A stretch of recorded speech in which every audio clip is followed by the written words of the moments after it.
No one was prepared for what happened after his death. Not Hollywood, not the fans, and certainly not Sally Struthers. For decades, the world believed they already knew the truth. They believed Michael and Gloria were real. They believed the love, the arguments, the loyalty, the fire between them was more than acting. They believed Rob Reiner was exactly the man he appeared to be on a screen: warm, gentle, devoted. But the moment Rob Reiner was gone, the silence that had protected the truth for more than 40 years finally collapsed. When Sally Struthers stepped forward, her voice calm but trembling beneath the surface, she didn't speak like a woman chasing headlines. She spoke like someone who had carried a secret too heavy for too long, a secret built from unspoken feelings, quiet humiliation, and a heartbreak no one ever noticed. Because behind the laughter of All in the Family, behind 8 seasons of America's most beloved sitcom Marriage, there was a story that never made it to camera, a story of rejection, of distance, of a man who disappeared emotionally the moment the show ended. And the most painful part was not that Rob Reiner walked away. It was how coldly he did it. Years after the final episode, at a film premiere filled with memories and flashing cameras, Sally rushed toward him, her heart racing, calling out the name she had once whispered with affection. "Robbie?" He turned, extended his hand, and said, in a voice stripped of warmth, "Hello, Sally. Nice to see you." That was it. No smile, no memories, no acknowledgement of 8 years spent creating history together. Just a handshake and silence. But that silence didn't begin there. It began decades earlier on a television set in the early 1970s when 2 young actors were cast as husband and wife, never realizing how deeply one of them would fall and how painfully the other would pull away. And only after his death did Sally finally admit what she had buried since the very beginning.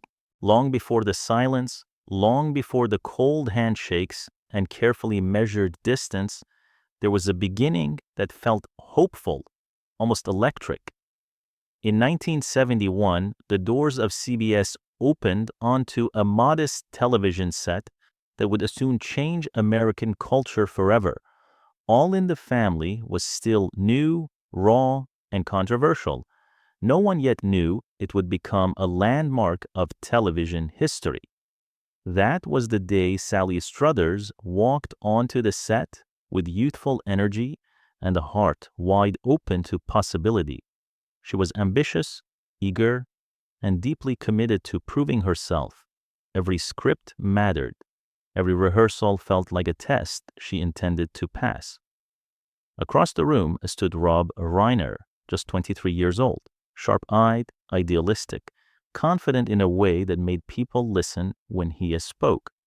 He had been cast as Michael "Meathead" Stivic, the outspoken progressive foil to Archie Bunker's old-world thinking.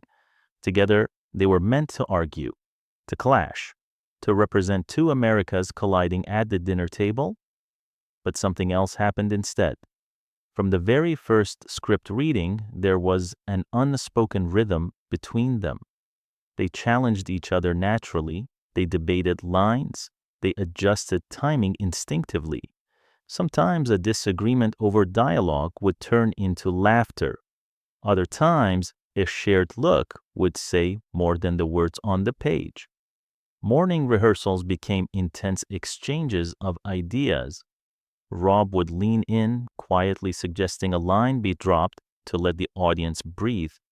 Sally would roll her eyes, half annoyed, half impressed, then realize he was right. They weren't just co-stars. They were collaborators. Week after week, episode after episode, their bond deepened. Between takes, they shared private jokes no one else understood. Under the studio lights, they created a world where Michael and Gloria felt painfully real. and America believed it.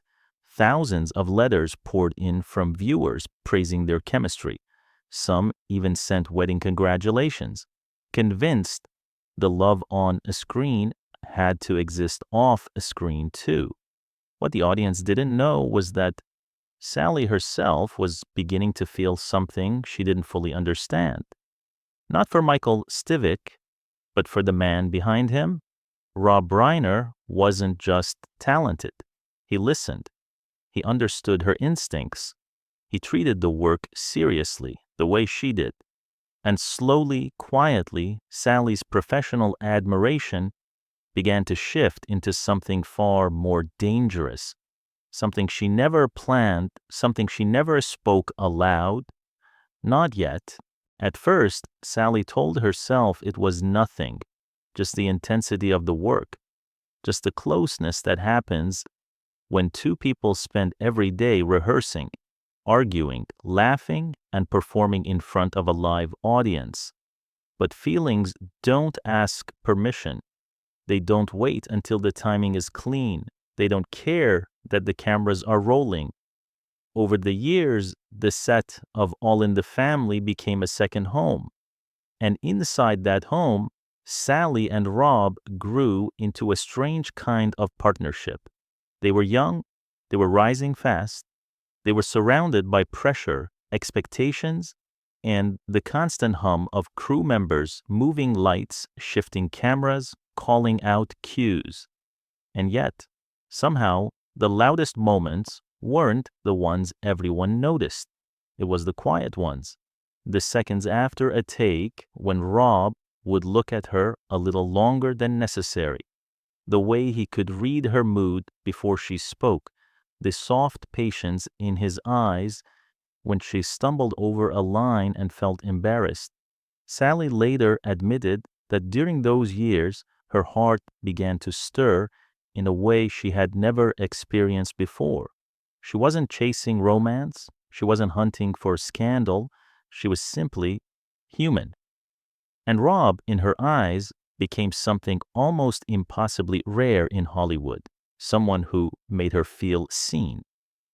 She began to notice things she tried to ignore, how handsome he was when he got serious about a scene, how captivating he became when he argued a point in the script discussions, how the whole room seemed to shift when he spoke, like the air itself listened, and Sally hated that she noticed. Because the truth was complicated. Rob had a wife. Sally had a husband. They were supposed to be professionals, partners in fiction, nothing more. But as each season passed, Sally found herself carrying something heavy behind her smile, a secret longing. Every scene they played as Michael and Gloria started to feel dangerously close to the truth she refused to admit out loud. Sometimes, when she looked into Rob's eyes during an argument scene, she felt her chest tighten, not from performance, but from emotion she couldn't control.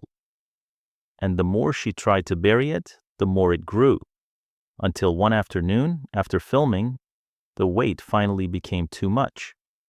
Sally did something she had never done in her life. She approached him, her heart pounding, her palms a slightly cold, her voice quieter than usual, and she made the clearest invitation she had ever made to any man. She asked him if he wanted to get away from the crowd. Just the two of them. A walk, a quiet place, a moment. It wasn't loud, it wasn't dramatic, but it was real. And the moment those words left her mouth, her entire future with him balanced on what he would say next. Rob didn't raise his voice. He didn't look angry. He didn't create a scene. That was what made it so devastating. When Sally finished speaking, standing there with her heart fully exposed, Rob looked at her for a long second. The warmth she had grown used to was gone. His smile faded. His posture stiffened. And then quietly, firmly, he said words that would echo in her memory for the rest of her life. Sally, don't do this. You have a husband. I have a wife. We are colleagues. We have to live with dignity. No hesitation, no softness, no room for misunderstanding. It was a clean refusal, a moral line drawn without mercy. Sally felt the blood rush to her face. Her throat tightened. For a split second, she couldn't move. She hadn't expected him to confess love. She hadn't even expected certainty. But she hadn't expected cold clarity either. Those words didn't just reject her feelings. They erased them. In that instant, everything she had carried quietly for years collapsed inward. Every shared laugh, every meaningful glance, every moment she had thought meant something. Gone. Rob didn't linger. He didn't comfort her. He didn't ask if she was okay. He simply turned away as if the conversation had never happened, as if nothing had changed. But for Sally, everything had. She stood there alone, forcing herself to breathe, forcing her face into something that resembled composure. Crew members passed by. Laughter echoed nearby. No one noticed the invisible wound opening in her chest. She didn't cry, not then. She smiled. She made small talk. She buried the pain so deep that even the people closest to her never knew. She never told anyone on set, not Gene Stapleton, not Carol O'Connor, not a single soul. That was the first time Sally Struthers had ever confessed real feelings to a man. And it would be the last. From that day forward, she still had to stand across from Rob under bright studio lights, still had to argue with him as Gloria, still had to laugh with him on cue. But something fundamental had shifted. Every scene now carried an extra weight. Every smile cost more effort. Every moment of closeness on a screen felt like quiet torture. And Rob? He acted as if nothing had happened. But that wasn't the end of the distance. It was only the beginning. After that day, Sally told herself she could handle it. Actors do this all the time, she thought. They hide feelings. They compartmentalize, they perform. So she showed up every morning exactly as before. Makeup on, script memorized, smile ready. But something about Rob had changed. He was still professional, still sharp, still brilliant on camera. Yet off camera, a quiet distance had settled between them. Their shared jokes faded. The easy conversations disappeared. Moments that once felt warm now ended abruptly, like doors closing without explanation. Then one afternoon, Rob pulled her aside, not to apologize, not to clear the air, to draw another line. He spoke in a low, serious voice, away from the crew, away from the noise. He told her his wife, Penny Marshall, would be attending that night's taping just as she often did. At first, Sally didn't understand why this needed to be said. Then Rob looked her straight in the eye and delivered words that stunned her even more than the rejection years earlier. He told her Penny believed there was something between them, that Penny suspected a romantic connection. And then came the instruction. When Penny arrived, Sally was not to greet her, not to smile, not to speak. Rob explained that he loved his wife, that he needed to protect his marriage, that he didn't want any misunderstanding. Sally stood there, frozen. She hadn't touched Rob, hadn't flirted, hadn't crossed a line since the day she was rejected. And yet, she was being treated as if she were a threat. She forced a smile and nodded, assuring him there was nothing between them. Rob acknowledged it, but the boundary remained. That evening, Sally followed his instructions exactly. When Penny Marshall arrived on set, Sally kept her distance. No greeting, no warmth, just a polite nod from afar. Penny's eyes were cold, suspicious. Sally felt humiliated. She wasn't just rejected anymore. She was erased, cast out of a connection she had once believed was mutual, replaced by silence and suspicion she never earned. Even years later, when Rob and Penny divorced, that moment never left her, because it taught Sally something devastating. She had loved Rob alone, and he had made absolutely sure she would never forget it. From that day on, every laugh on a screen carried a shadow. Every close scene reminded her of how easily she could be pushed away.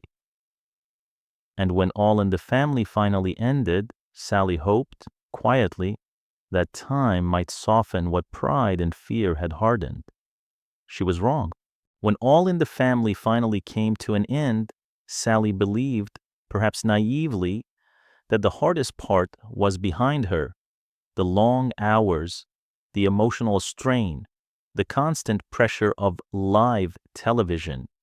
She told herself that once the cameras stopped rolling, things might settle into something gentler, that the friendship she thought they had built over 8 years would survive beyond the soundstage. It didn't. Almost immediately, Rob began to vanish. At first, it was subtle. Returned calls that came later than usual, conversations that felt shorter, less personal. Then the space grew wider. Red carpet encounters became painfully brief. Award ceremonies passed with nothing more than polite nods and distant smiles. The man who had once called her just to make her laugh now barely spoke at all, and Sally felt it more deeply than she ever admitted, because while Rob's career was accelerating at an extraordinary pace, her own life was quietly unraveling. She was going through a divorce. She felt vulnerable, alone, unsteady in a world that no longer had the structure of weekly rehearsals and familiar faces, and in that fragile moment, Rob's withdrawal felt like a second abandonment. He wasn't cruel, he wasn't loud, he was simply gone. Every time the phone rang, Sally felt a flicker of hope, and every time it wasn't him, that hope dimmed a little more. On the rare occasions he did call, there were no greetings, no catching up. He would tell a joke, wait for her to laugh, and then hang up. Those calls became shorter, then rarer, until one day they stopped completely. No explanation, no goodbye, just silence. Sally spent years trying to understand it. Had she done something wrong? Had her confession years earlier marked her permanently in his mind? Was this his way of protecting his new life? She never received answers. What she did receive was a slow, aching realization. The connection she believed had mattered so deeply to her had been far easier for him to let go. Years passed, careers evolved, lives moved on, and the silence between them hardened into something permanent. Then came the moment Sally never expected. In 2003, at the premiere of The Producers, the room was full of familiar faces, old friends, and echoes of a shared past. For a brief second, Sally allowed herself to believe that time might have softened whatever had gone wrong. She saw him across the room. Older now, successful beyond measure, surrounded by admirers. Her heart reacted before her mind could stop it. She stepped forward, her voice rising with emotion, calling out the name that once belonged only to quiet moments and shared laughter. Robbie, he turned, extended his hand, and once again he did exactly what he had done years earlier. "Hello, Sally, nice to see you." No warmth, no recognition of history, no trace of the man who had once been her closest companion on set. Just formality, just distance. The handshake ended quickly. He turned away. And in that moment, Sally understood something she had been avoiding for decades. This wasn't accidental. This wasn't awkwardness. This was a choice. The pain cut deeper than before because now there was no confusion left. The connection she believed they had shared wasn't something he wanted to preserve. That night, Sally went home devastated. This was the man she had worked with for 8 years, the man who had once called her late at night just to make her laugh, the man she had silently loved and silently lost, and now he treated her like a stranger. She spent years replaying that moment in her mind, searching for answers. What had she done to deserve such deliberate distance? Eventually, she reached a conclusion that made sense intellectually, but did nothing to ease the hurt. She believed Rob had chosen distance to protect his marriage, to reassure his wife that Sally posed no threat, to erase even the appearance of emotional closeness. Rationally, Sally could understand that. Emotionally, it shattered her. From that day on, she made a quiet decision. If she ever saw Rob walking toward her, she would turn away. She would step into another hallway. She would disappear first, not out of anger, but out of self-preservation. A friendship that had once meant everything had become something she needed to shield herself from. For a long time, Sally believed she would never stand beside him again. Too much time had passed, too much silence had hardened into habit. Avoidance had become easier than reopening wounds that never truly healed. Then fate intervened. When the television world gathered to honor Norman Lear, the man who had created All in the Family and reshaped American storytelling, producers wanted the family back together one last time, not as characters, not as husband and wife, but as people who had once been part of something historic. And so, decades after everything had fallen apart, Sally and Rob found themselves in the same room again. This time, there was no script, no audience laughter, no roles to hide behind. Rob stepped forward to speak. His voice was steady, thoughtful, filled with gratitude for the man who had given them their start. And then, unexpectedly, he acknowledged Sally. Not Gloria, not a co-star, Sally. He spoke of connection, of family, of how Norman Lear had bound them together across generations. For a brief moment, Sally saw the man she remembered, the intelligent collaborator, the warm presence, the Rob who once laughed with her between takes and understood her without explanation. But that moment came with a quiet ache, because standing there beside him, she also felt the weight of everything that had never been resolved, the years of distance, the unanswered questions, the conversations that never happened. They smiled for the cameras. They stood side by side, and yet the space between them was still there. After the ceremony, there was no private conversation, no clearing of the air, no acknowledgement of the past that lived silently between them. Only polite words, measured gestures, enough to honor the moment, not enough to heal the past. Sally understood then that reconciliation didn't always mean closeness. Sometimes it only meant standing in the same place without reopening old wounds. She carried mixed emotions home that night: gratitude, sadness, affection, and a deep, lingering regret because time had taken away the chance to ask the one question that still haunted her. What if things had been different? On December 14th, the news spread quietly at first. Then it hit like a shockwave. Rob Reiner was gone.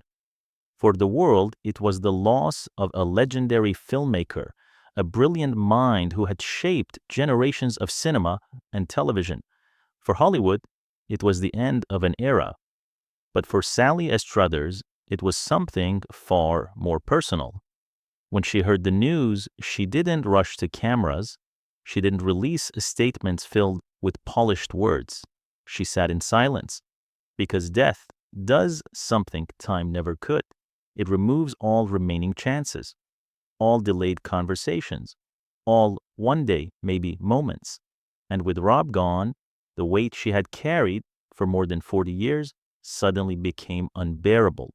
For the first time, Sally spoke openly, not as Gloria, not as a sitcom icon, but as a woman finally allowing herself to be honest. She admitted that the pain she felt wasn't just grief for a colleague, it was grief for an unfinished bond, for a friendship that had once been so close and then inexplicably taken away. She spoke of regret, of words left unsaid, of moments she believed time would eventually explain. The most painful thing, she confessed quietly, was not that we grew apart, but that we were once so close. In her heart, Rob was never a villain. He wasn't cruel. He wasn't malicious. He was simply a man who chose boundaries and never looked back. And only now, in the face of death, did Sally allow herself to say what she had hidden since the 1970s, that she had loved him, that she had never truly understood why he shut her out, and that losing him meant losing the last chance to ever ask, was it fear? Was it loyalty? Or was it something he himself never knew how to explain? Standing at the end of that long silence, Sally realized something devastatingly simple. Some relationships don't end with arguments. They end with distance, and death makes that distance permanent. After Sally spoke, people didn't just look at All in the Family the same way again, because for years, fans believed they were watching a love story, a marriage full of arguments, forgiveness, loyalty, and truth. But what Sally revealed after Rob's death was something far more human, that sometimes what looks like love on a screen is only the place where real emotions go to hide. Sally didn't paint Rob as evil. She didn't accuse him of cruelty for the sake of drama. What she described was colder than cruelty. It was absence, a man who drew a line once and then kept drawing it again and again until the distance became a wall neither of them knew how to climb. And the most haunting part wasn't the rejection itself. It was how life kept giving them chances to speak, and how those chances slipped away year after year until there were none left. Sally admitted that when she heard he was gone, the grief didn't come from what had been said. It came from what never was. The laughter they once shared, the private jokes, the sense of being understood without words. All of it now belonged to the past with no final explanation attached. And that is what death does. It doesn't just take people.